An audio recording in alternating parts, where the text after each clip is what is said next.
Demi Moore sweeping down the Oscars red carpet tomorrow night, a favorite to win Best Actress, was almost unimaginable 13 years ago.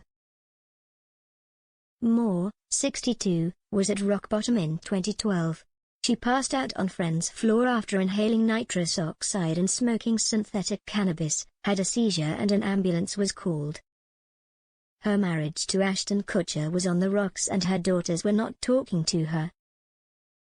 She thought, "Is this life? Because if this is it, I'm done.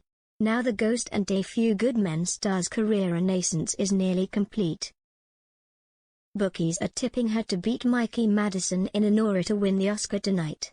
Moore's role as an aging actress recapturing her lost youth in the body horror movie The Substance has already landed her a Golden Globe and a dizzying number of offers of future work.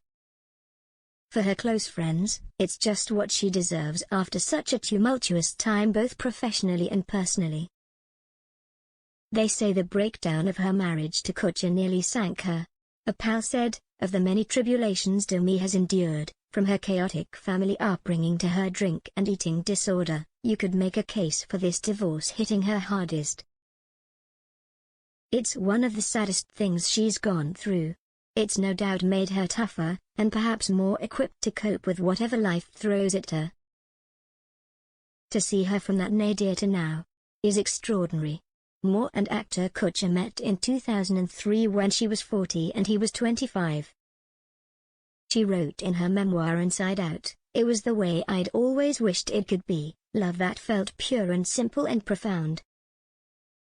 He instantly clicked with Rumor, Tallulah, and Scout, her daughters with former husband Bruce Willis. On a holiday in Miami, Moore discovered she was pregnant and, 6 weeks later, Kutcher proposed on the beach at sunset. She said, "I didn't want him to feel he had to marry him just because I was pregnant. But I loved him. And I knew he loved me." Moore lost the baby 6 months into the pregnancy and believes that Demi says the cracks first started to appear. "He couldn't really understand what I was feeling. He hadn't carried the baby, and he was in his 20s at the time," she says. She'd also started drinking again despite a previous battle with alcohol. "I wanted to be that girl. The girl who could have a glass of wine at dinner, or do a tequila shot at the party.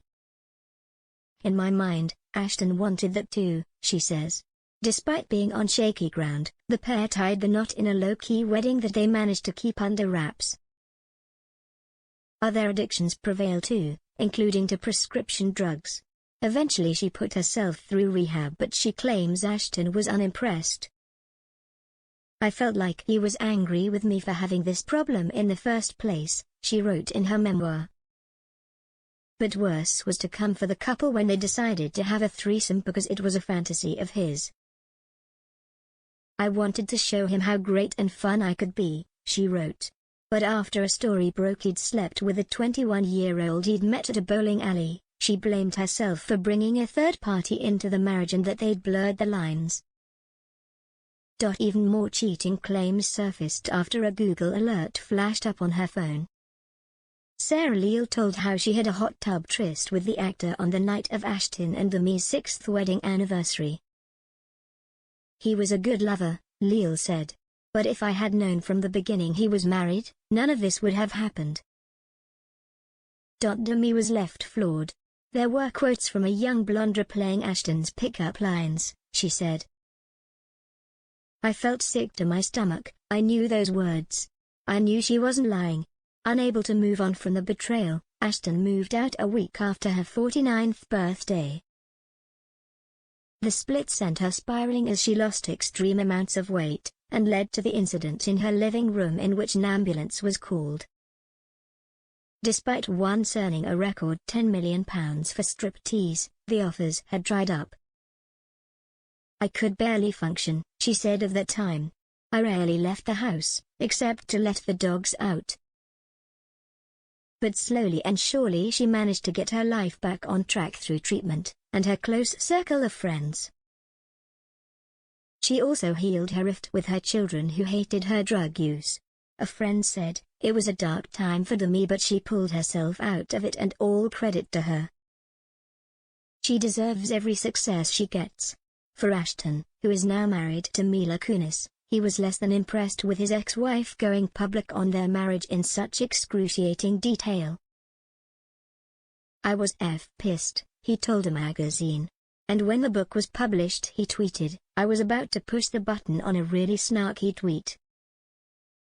Then I saw my son, daughter, and wife and I deleted it. But they've since called truce, and Mila even starred in a Super Bowl commercial with Demi, with the pair poking fun at Ashton."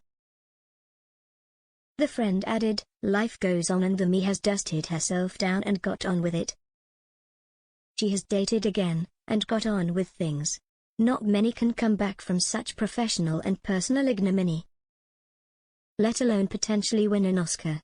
All eyes are on what she does next, and execs have praised her choice of film next. I love boosters from director Boots Riley. She could have taken a big paycheck given her success in The Substance, but opted for a much more interesting choice," said a friend. "We're seeing the second coming of Demi.